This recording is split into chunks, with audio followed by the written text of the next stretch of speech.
Bismillahirrahmanirrahim. Assalamualaikum warahmatullahi wabarakatuh. Selamat datang kembali di channel kami pada sesi question and answer series terkait materi urban and regional planning. Hari ini kita akan membahas tentang pentingnya kedisiplinan manajemen tata kota dan organisasi, serta pentingnya penerapan nilai-nilai Islami agar kota atau organisasi kita bisa sustainable dan resilient menghadapi perubahan zaman.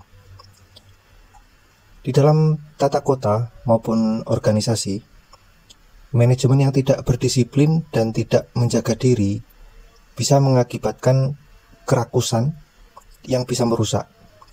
Sikap permisif dan melonggarkan aturan secara bertahap akan bisa menjadi pelanggaran-pelanggaran yang jika dibiarkan menjadi tidak terkendali dan merusak sistem. Dalam catatan sejarah, telah banyak contoh peradaban besar hancur karena kerakusan, karena hilangnya norma dan etika. Banyak komunitas atau organisasi yang runtuh karena manajemen yang rakus dan tidak berdisiplin, serta eksploitasi resource sumber daya yang berlebihan, sehingga jika kita membahas mengenai tata kota, maka lingkungan akan menjadi rusak. Banyak kota besar yang menjadi hancur karena komunitasnya kehilangan akhlak dan identitas. Tanpa kedisiplinan, kota atau organisasi tidak akan bisa berkelanjutan. Oleh karena itu sangat penting bagi kesejahteraan seluruh komunitas kota atau anggota organisasi untuk menggunakan dasar-dasar nilai yang konsisten dan telah teruji sustainability-nya dan resiliensinya, yaitu kedisiplinan, peraturan, nilai, norma, dan etika Islami. Kita tahu Islam memiliki hukum yang sangat lengkap dan penting dalam menjaga kedisiplinan. Nah, sangat penting untuk menata sistem yang baik. Islam juga penting untuk keadilan sosial, menjaga sistem agar komplit dan tangguh.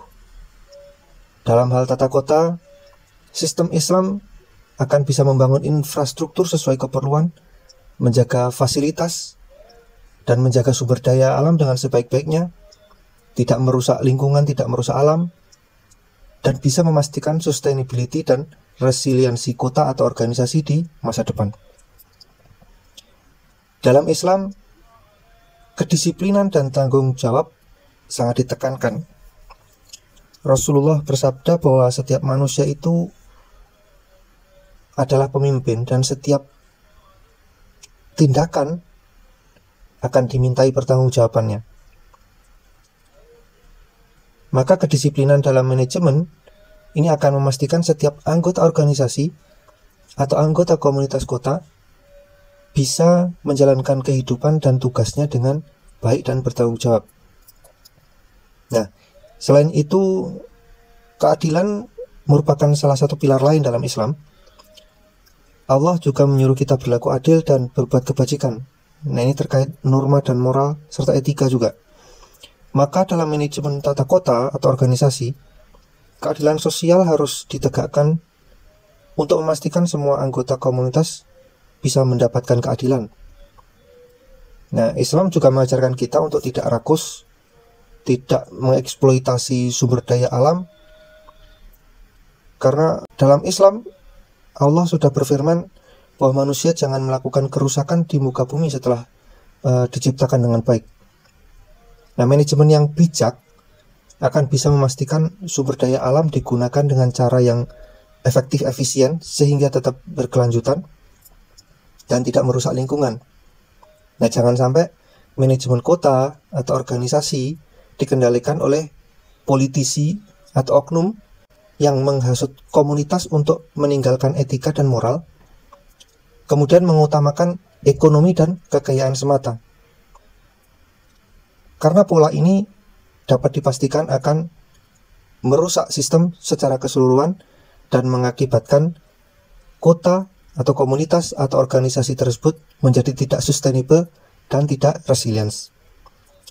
Oleh karena itu, untuk memastikan kota atau organisasi kita bisa sustainable dan resilient menghadapi perubahan zaman, kita harus mampu menerapkan nilai-nilai Islami dalam manajemen kita.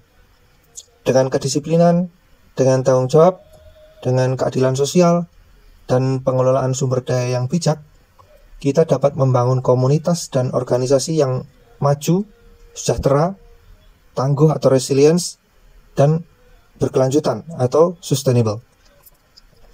Nah, demikian, semoga kita semua bisa mengambil pelajaran dari sejarah yang telah ada di dunia ini, bisa menginternalisasi nilai-nilai Islam, kemudian menerapkannya dalam manajemen tata kota maupun organisasi kita.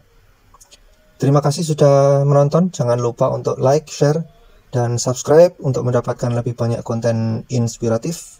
Terima kasih, sampai jumpa di video berikutnya. Assalamualaikum warahmatullahi wabarakatuh.